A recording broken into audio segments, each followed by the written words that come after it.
Welcome to smart classroom. আজকের ভিডিওতে আমি নিয়ে এসেছি দশম শ্রেণী বাংলা সাহিত্য সঞ্চয়ন গ্রন্থে অন্তর্ভুক্ত সমস্ত রচনার মূল উৎস এবং লেখকের নাম। উৎসগুলি সম্বন্ধে বিস্তারিত আলোচনা করা হয়েছে, যেগুলি অত্যন্ত গুরুত্বপূর্ণ হবে যে কোনো পরীক্ষার জন্য, বিশেষ করে মাধ্যমিক 2025 এবং যে কোনো কম্পিটিটিভ এসএলএসটি মতন পরীক্ষার জন্য।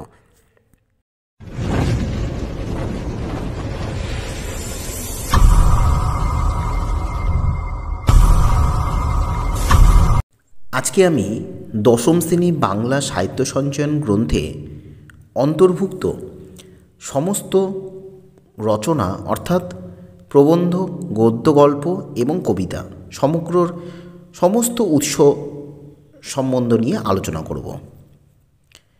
আমরা সাহিত্য সঞ্চয়ন গ্রন্থের সূচিপত্রের প্রথম যেটি গল্প রয়েছে শাবলতলার মাঠ।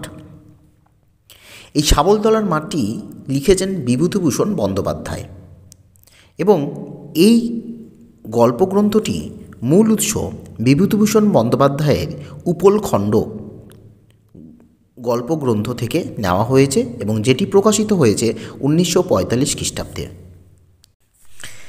এরপর রয়েছে তিন পাহাড়ের কোলে। উল্লেখযোগ্য এই তিন পাহাড়ের কোলে কবিতাটি লিখেছেন শক্তি চট্টোপাধ্যায় এবং এই কবিতাটি শক্তি চট্টোপাধ্যায়ের অন্যতম গ্রন্থ হেমন্তে অরণ্যে আমি পোস্টম্যান, এই গ্রন্থ যেটি 1969 সালে প্রকাশিত হয়েছে, সেই গদ্য গ্রন্থ থেকে কবিতাটি নেওয়া হয়েছে। এর পরের কবিতা রয়েছে বধুয়ার পাখি। বধুয়ার পাখি কবিতাটি রচনা করেছেন অলোকরঞ্জন দাশগুপ্ত এবং এটি অলোকরঞ্জন দাশগুপ্তের বিখ্যাত কাব্যগ্রন্থ যৌবন বাউল, এই যৌবন বাউল কাব্যগ্রন্থ থেকে নেওয়া হয়েছে বধুয়ার পাখি কবিতাটি। এর পরের কবিতা রয়েছে অসুখী একজন। অসুখী একজন কবিতাটির রচনা করেছেন পাবলু নেরুদা। পাবলু নেরুদার লেখা এই কবিতাটি মূল উৎস হিসাবে আমরা বলতে পারি এই কবিতাটি স্প্যানিশ ভাষায় লেখা ডা ডেস ডিচাডা কবিতার ইংরাজি অনুবাদ দ্য আনহ্যাপি ওয়ান। কবিতাটি বাংলায় তর্জমা করেছেন আমরা জানি নবারুণ ভট্টাচার্য এবং কবিতাটি শিরোনামে সংকলিত হয়েছে বিদেশি ফুলের রক্তের ছিটে এই গ্রন্থে। এরপরের গল্প রয়েছে আমাকে দেখুন। আমাকে দেখুন এটি লিখেছে শীর্ষেন্দু মুখোপাধ্যায় এবং এটির মূল উৎস হিসেবে বলা যেতে পারে শীর্ষেন্দুর সেরা 101টি গল্প সমগ্র থেকে আমাকে দেখুন গল্পটি নেওয়া হয়েছে। এরপরে রয়েছে কবিতা আয় আরও বেঁধে বেঁধে থাকি। এটি লিখেছেন শঙ্খ ঘোষ। শঙ্খ ঘোষের লেখা এই কবিতাটি। তার আরেকটি কবিতা সংকলন জলই পাষাণ হয়ে আছে। এই জলই পাষাণ হয়ে আছে এই গ্রন্থের 31তম কবিতা হলো আয় আরও বেঁধে বেঁধে থাকি কবিতা। এরপরে রয়েছে আরেকটি গল্প আলোবাবু। আলোবাবু বনফুল অর্থাৎ বলাইচাঁদ মুখোপাধ্যায়ের লেখা। এটির মূল উৎস, এই গল্পের মূল উৎস অনুগামিনী মতান্তরে বনফুলের শ্রেষ্ঠ গল্পগ্রন্থ থেকে এই আলোবাবু গল্পটি নেওয়া হয়েছে। এরপরে রয়েছে পৃথিবী বারুক রোজ। পৃথিবী বারুক রোজ এই কবিতাটি লিখেছেন নবনীতা দেবসেন। নবনীতা দেবসেনের এই কবিতাটি পৃথিবী বারুক রোজ কবিতাটির মূল উৎস রক্তে আমি রাজপুত এই কাব্যগ্রন্থ থেকে নেওয়া হয়েছে, যেটি নবনীতা দেবসেনের লেখা।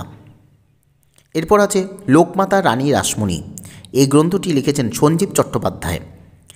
সঞ্জীব চট্টোপাধ্যায়ের এই লোকমাতা রানী রাসমণি গল্পগ্রন্থটি ভাগ্যের চাকা ঘুরে গেল বা মতান্তরে গল্প সমগ্র, সঞ্জীব চট্টোপাধ্যায়ের গল্প সমগ্র থেকে এই লোকমাতা রানী রাসমণি প্রবন্ধাংশটি নেওয়া হয়েছে।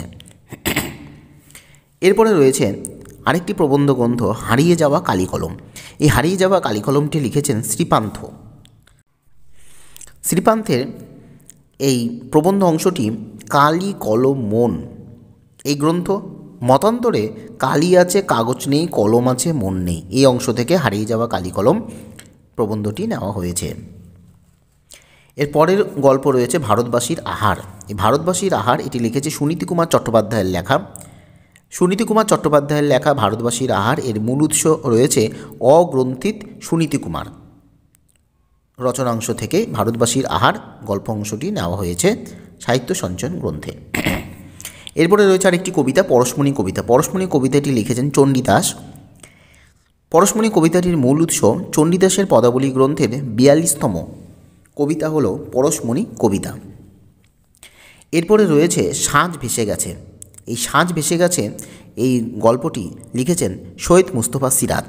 সৈয়দ মুস্তফা সিরাজের লেখা সাঁঝ ভেসে গেছে এই গল্পটি মূল উৎস গল্প সমগ্র অর্থাৎ সৈয়দ মুস্তফা সিরাজের গল্প সমগ্র গ্রন্থ থেকে সাঁঝ ভেসে গেছে এই গল্পটি নেওয়া হয়েছে এবং গল্প সমগ্র গ্রন্থের দ্বিতীয় খণ্ড হল সাঁঝ ভেসে গেছে গল্প। এরপরে রয়েছে একাকারে কবিতা। একাকারে কবিতাটি লিখেছেন সুভাষ মুখোপাধ্যায়। সুভাষ মুখোপাধ্যায়ের একটি উল্লেখযোগ্য কাব্যগ্রন্থ বাঘ ডেকেছিল 13তম কবিতা হলো একাকারে কবিতা। বাঘ ডেকেছিল কাব্যগ্রন্থের 19তম, দুঃখিত, এটি হবে 19তম কবিতা। বাঘ ডেকেছিল কাব্যগ্রন্থের 19তম কবিতা হলো আমাদের আলোচ্য একাকারে কবিতা। এরপরে রয়েছে বহুরূপী গল্প। বহুরূপীটি লিখেছেন সুবোধ ঘোষ। সুবোধ ঘোষের লেখা বহুরূপী গল্প, এটি নেওয়া হয়েছে বহুরূপী গল্পের মূল উৎস গল্প সমগ্র। গল্প সমগ্র গ্রন্থের তৃতীয় খণ্ড হল বহুরূপী গল্প। এরপর আরেকটি কবিতা অভিষেক কবিতা। অভিষেক কবিতাটি লিখেছেন মধুসূদন দত্ত। মধুসূদন দত্তের যে উল্লেখযোগ্য কাব্য মেঘনাদ বধ কাব্য, এই মেঘনাদ বধ কাব্যের প্রথম স্বর্গ অভিষেক নামে পরিচিত, অর্থাৎ এই অভিষেক কবিতাটি মেঘনাদ বধ কাব্যের প্রথম স্বর্গের অন্তর্গত। এরপরে রয়েছে সিরাজদৌল্লা নাটক। সিরাজদৌল্লা নাটকটি লিখেছেন শচীন্দ্রনাথ সেনগুপ্ত, রচনা করেছে এবং এই সিরাজদৌল্লা নাটকের দ্বিতীয় অঙ্কের প্রথম দৃশ্য এই নাটকটি। মূল নাটক প্রকাশিত হয়েছিল 1938 খ্রিস্টাব্দে। এরপরে রয়েছে আরেকটি কবিতা প্রলয় উল্লাস কবিতা। প্রলয় উল্লাস কবিতাটি রচনা করেছিলেন কাজী নজরুল ইসলাম। কাজী নজরুল ইসলামের একটি উল্লেখযোগ্য কাব্য অগ্নিবীণা। এই অগ্নিবীণা কাব্যগ্রন্থ অন্তর্ভুক্ত রয়েছে প্রলয় উল্লাস কবিতাটি, আর এই অগ্নিবীণা কাব্যটি প্রকাশিত হয় 1922 খ্রিস্টাব্দে। এরপরে আছে পথের দাবি। পথের দাবি এটি লিখেছেন শরৎচন্দ্র চট্টোপাধ্যায় এবং এটি পথের দাবি উপন্যাস থেকে নেওয়া হয়েছে। পথের দাবি এই গল্পটি, এই উপন্যাসটি রচনা হয়েছে 1926 খ্রিস্টাব্দে। এরপরে রয়েছে প্রভাবতী সম্ভাষণ। প্রভাবতী সম্ভাষণ এই গদ্য গ্রন্থটি লিখেছেন ঈশ্বরচন্দ্র বিদ্যাসাগর। ঈশ্বরচন্দ্র বিদ্যাসাগরের একটি প্রভাবতী সম্ভাষণ গল্প গ্রন্থ থেকে নেওয়া হয়েছে প্রভাবতী সম্ভাষণ এই গদ্যটি, যেটি প্রকাশিত হয়েছে 1863 খ্রিস্টাব্দে। প্রভাবতী সম্ভাষণ প্রকাশিত হয়। এরপরে আছে সিন্ধু তীরে কবিতা। সিন্ধু তীরে কবিতাটি রচনা করেছেন সৈয়দ আলাওলের লেখা এই সিন্ধু তীরে কবিতাটি, আর এর মূল উৎস সম্বন্ধে আমরা জানতে পারি মোহাম্মদ জায়সির লেখা পদুমাবত কাব্য, এবং সেই কাব্যটি অনুবাদ করেছেন সৈয়দ আলাওল। সেই সৈয়দ আলাওল তার কাব্যটি লিখেছেন পদ্মাবতী, এবং পদ্মাবতী কাব্যের পদ্মা সমুদ্র খণ্ড থেকেই নেওয়া হয়েছে আমাদের আলোচ্য সিন্ধু তীরে কবিতা। এরপরে রয়েছে অদল বদল। এই অদল বদল গল্পটি লিখেছেন পান্নালাল প্যাটেলের লেখা। অদল বদল গল্পটি মূল উৎস, এই গল্পের মূল উৎস পান্না লালনী শ্রেষ্ঠ বার্তাও। ন্যাশনাল বুক ট্রাস্ট কর্তৃক প্রকাশিত সেরা 13 গল্প থেকে নেওয়া হয়েছে আমাদের আলোচ্য অদল বদল গল্প। এরপরে আছে আরেকটি কবিতা ঘাস। ঘাস কবিতা। ঘাস কবিতাটি লিখেছেন জীবনানন্দ দাশ। জীবনানন্দ দাশের লেখা ঘাস কবিতাটি এবং তার একটি উল্লেখযোগ্য কাব্যগ্রন্থ মহাপৃথিবী। এই মহাপৃথিবী কাব্যগ্রন্থটি অন্তর্ভুক্ত রয়েছে ঘাস কবিতাটি। প্রথমে ছিল মহাপৃথিবী কাব্যগ্রন্থে অন্তর্ভুক্ত হয়েছে, এর পরবর্তীকালে সেটি বনলতা সেন কাব্যে অংশ নিয়েছে ঘাস কবিতাটি, অর্থাৎ বর্তমানে বনলতা সেন কাব্যগ্রন্থে অন্তর্ভুক্ত হয়েছে আমাদের আলোচ্য জীবনানন্দ দাশের ঘাস কবিতা। এরপরে আছে মানুষের ধর্ম। মানুষের ধর্ম এই প্রবন্ধ গ্রন্থটি লিখেছেন রবীন্দ্রনাথ ঠাকুর। জানা গেছে মানুষের ধর্ম প্রবন্ধটির মূল উৎস মানুষের ধর্ম রচনাটি লেখা হয়েছে 1933 খ্রিস্টাব্দে এবং এই গ্রন্থটি ইংরেজি নাম দ্য রিলিজিয়ান অফ ম্যান। প্রবন্ধটি গ্রন্থের প্রথম খণ্ড মানুষের ধর্ম প্রবন্ধটি। আজকে দশম শ্রেণী বাংলা সাহিত্য সঞ্চয়ন গ্রন্থ থেকে এই উল্লেখযোগ্য কিছু কবিতা এবং গদ্য থেকে তার মূল উৎস নিয়ে আলোচনা করলাম। কমেন্ট বক্সে তোমরা কমেন্ট করে জানাবে কোনো বিষয় সম্বন্ধে সংশয় থাকলে। পরবর্তী ভিডিওর দিকে তোমরা নজর রাখো। ধন্যবাদ।